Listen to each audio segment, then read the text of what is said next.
So while I was away getting vaccinated against COVID-19, there was a very big rumor going on. A swap deal between Antoine Griezmann and Saúl.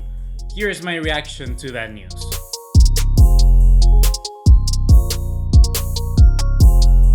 What's going on, guys? ¿Cómo están? BugaLuis here, and hopefully you bared with me in this week that I didn't manage to upload videos at all.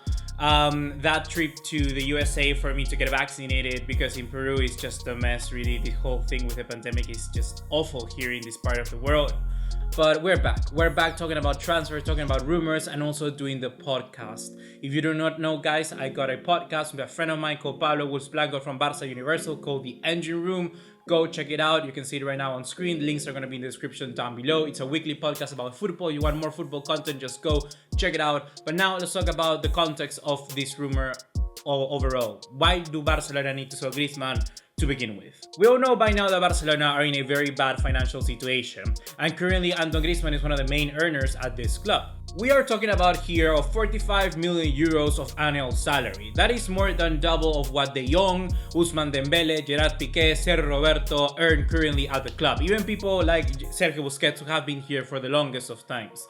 That is a humongous wage, and something honestly that a player like Antoine Griezmann hasn't even come close to demonstrating currently in Blaugrana colors.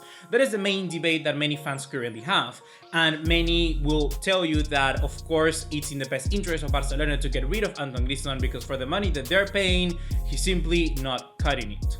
I made a previous video discussing whether Barcelona should keep or sell Antoine Griezmann. That was before the Euros, so while they were taking place. But so many things have changed now that is outdated. And I think that I need to give you guys a more updated opinion on what I do believe the situation is right now. Because seeing how Barcelona has already struck some deals for some few players, and how potentially it's even harder to get rid of these big names that they have in the squad, seemingly Antoine Griezmann is the main golden goose that Barcelona could cash in some money for. And well then, Laporta knows this, and even in the presentation of Memphis Depay, Alemania, our new sporting director of football, didn't shy away of that actually being the case. He realized that Antoine Griezmann needed to be sold if any official bid came in for him. And I feel that is a very strict and very demanding kind of, I would say, position to tell your player outright. It's very interesting. It's surprising, honestly, but I guess just how life is currently at Barcelona, right?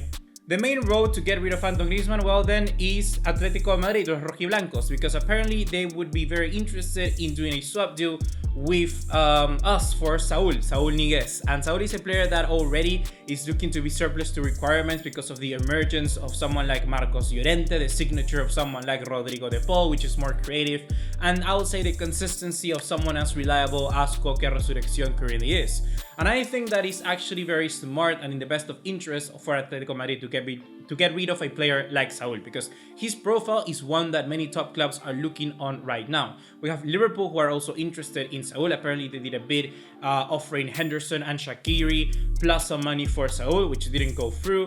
But now Barcelona are well saying, well, we can give you Antoine Griezmann if you give us some money plus Saúl, we'll even consider that.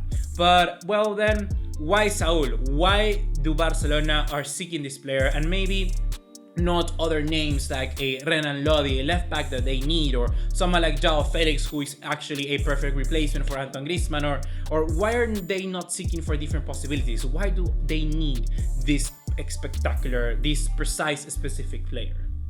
Well, the key is here that Koeman wants this physical, versatile midfielder that could just add a different dimension to what Barcelona currently has. If you take a look at the midfield that Barcelona possesses, it's just main ball playmaking players and very creators like Busquets, Pedri, De Jong, and even in the bench or youngsters coming through like Riqui Puig, Nico Gonzalez, Gavi, you name them. The thing here is that Saúl would be a player that would fit in many different systems. So if Koeman wants to play a, let's say, 4-3-3, he could replace any one of Pedri, Busquets, or De Jong, because he's adaptable to play in any of those positions. He can be the creator like Pedri, he can be a box-to-box in what De Jong kind of is doing now, he can be a more deep-lying playmaker like Busquets and have a more defensive role. But if you want to play this 3-5-2 like we've been playing last season in some of the biggest games so far, like against PSG away from home, that's also a position where Saúl could play as one of the interiors. But then again, if you want to try the 4-2-3-1 that requires two pivots, I guess that Saúl could also play in that position as well. So Saúl opens up a lot of possibilities for Koeman and allows him to play the formation that he initially wanted to test out, that is that 4-2-3-1, but had to change because simply there wasn't a player that could fit into that system, because Busquets was too slow, Pjanic was just useless, and then somebody like Pedri, well, was very young, versatile, he could run, do defensive work, but realistically, he wasn't adept to playing as one of those interiors. He was much more the number 10. So introducing someone like Saúl, or potentially with Nalum like he was initially seeking in Koeman was seeking a player like him, it makes a lot of sense. And that is why Barcelona needs a player like Saúl. And actually, I am very adamant about signing someone like him. I think that Barcelona do need that X factor in that midfield, because it could just help them open up so many different options whenever the games get tight. Whenever you need an extra attacker, you can just bring in this extra player to give you more balance and more solidity, and do not necessarily have to be struggling to find that perfect kind of shift in between attack and defense, because most of the time Barcelona in the last few years, it has been, oh, either you attack or you defend. There hasn't been a perfect balance like there was before with Luis Enrique or with Pep Guardiola, where it seems that in unison our team was perfectly solid all around, and a player like Saúl could bring that. But then again, there are other reasons why I wouldn't precisely like someone like Saúl.